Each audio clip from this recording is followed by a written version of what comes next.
Okay जी, अस्सलाम वालेकुम। और आज हम आगे चलते हैं। अब हमें पता चल गया स्किल कैसे डेवलप करना है और करियर कैसे स्टार्ट करना है। अब हम नेक्स्ट आहिस्ता आहिस्ता राइटिंग की तरफ आते हैं कि राइटिंग करते हुए हमें क्या पहले से पता होना चाहिए। बहुत सारे बच्चों ने ये सवाल पूछा हुआ था, इसलिए मैंने इसको मॉड्यूल का पार्ट रखा है कि what to know before writing.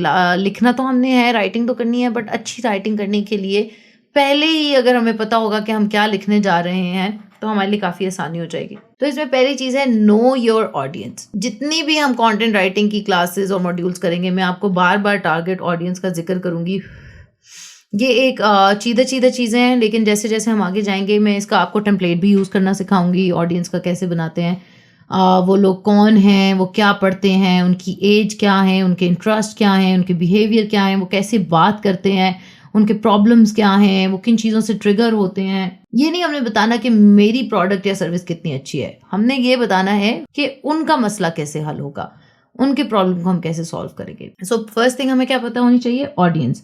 Second thing हमें पता होनी चाहिए टाइप ऑफ कंटेंट क्या होगा। हम लिखने से पहले ही हमें पता होना चाहिए कि हमें ब्लॉग लिखना है, प्रोडक्ट डिस्क्रिप्शन लिखना है, रिव्यू लिखना है, लॉन्ग फॉर्म लिखना है, शॉर्ट फॉर्म लिखना है, सोशल मीडिया के लिए लिख रहा हूँ। हर किस्म की कंटेंट की रिक्वायरमेंट्स अलहदा हैं, उसकी एल्गोरिदम उसको अंडरस्टैंड अलहदा तरह से करते हैं। तो हमने वही हायरार्की कंटेंट का वही स्ट्रक्चर समझ के लिखना है। मैं आपको बताऊंगी, जैसे मैटर डिस्क्रिप्शन है वो 155 कैरेक्टर से लेस होनी चाहिए, टाइटल 60 कैरेक्टर से लेस होना चाहिए, ब्लॉग की एक लेंथ है, सोशल मीडिया कैप्शंस की एक लेंथ है। तो वो हमने कैसे मेक श्योर करना है, हमें पहले पता होगा कि हम क्या कंटेंट लिखने लगे हैं, तभी हम उसका काउंट और उसका स्ट्रक्चर अपने माइंड में रखेंगे। Third and most important step है रिसर्च।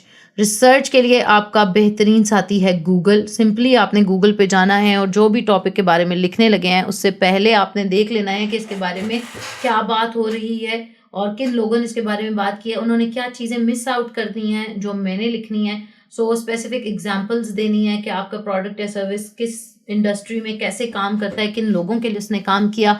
अपने बिजनेस को अगर हमने अथॉरिटी बनाना है तो हमें अपने सब्जेक्ट के ऊपर पूरी नोहा होनी चाहिए। कंपेटिटर्स का पता होना बहुत ज़रूरी है, वो किन कीवर्ड्स के लिए रैंक कर रहे हैं, वो क्या पोस्ट कर रहे हैं, वो क्या कंटेंट बना रहे हैं, वो क्या यूएसपी दे रहे हैं, वो क्या ऐसा स्पेशल ऑफर नहीं कर रहे जो हम कर सकते हैं।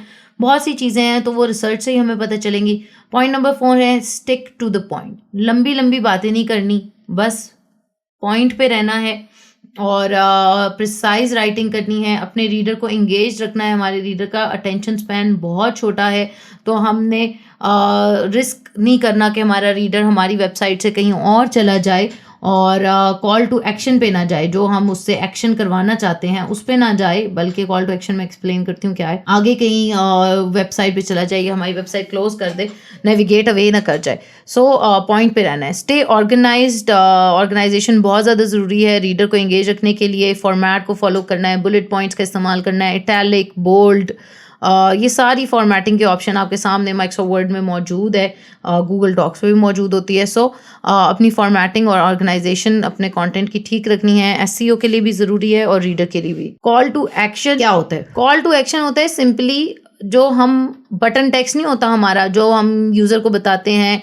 Buy now, download now, enroll now, get offer, click now, watch video. ये कॉल टू एक्शंस हैं जो हम बटन पे यूजर से एक्शन परफॉर्म करवा रहे हैं। तो हमने यूजर को एक छोटे बच्चे की तरह समझना है। हमने समझना है कि वो जो भी स्टेप लेगा हम उसको बताएंगे, बेबी स्टेप्स में वो चलेगा हमारे साथ। तो हमने नहीं समझना कि वो ऑटोमेटिकली समझ लेगा कि अच्छा मेरी पूरा ब्लॉग पढ़ लिया, अब उसने खुद ही जाके डाउनलोड कर लेगा। नहीं, हमने उससे जगह जगह कॉल टू एक्शन प्लेस करना है, ऐसी जगहों पे जहां हीट मैप में, वो भी हम देख लेंगे गूगल एनालिटिक्स में जाके हीट मैप क्या होता है, वेबसाइट के कौन से हिस्सों पे ट्रैफिक सबसे ज्यादा आती है, वहां पे हमने कॉल टू एक्शन रखने हैं। इवन कॉल टू एक्शन के कलर और टेक्स्ट से बहुत ज़्यादा फर्क पड़ जाता है। सो ये ए बी टेस्टिंग में हम different call to action try out कर सकते हैं, तभी हम बेहतर क्लिक थ्रू रेट ले सकते हैं, ज़्यादा से ज़्यादा इंटरेस्ट अपने प्रोडक्ट या सर्विस में लोगों का डेवलप कर सकते हैं। एंड फाइनली लास्ट स्टेप है हमारे पास, keep track of your progress. एक दफ़ा जब आपने कंटेंट शेयर कर लिया, फिर हमने ये देखना है कि वो कितना सक्सेसफुल रहा, कितने लोगों ने उस पर क्लिक किया, कितने लोगों ने उसको पढ़ा, कितनी देर तक वो हमारे, जैसे यूट्यूब पे वो हमें एवरेज व्यू टाइम बता रहा होता है, इसी तरह वेब मास्टर टूल्स में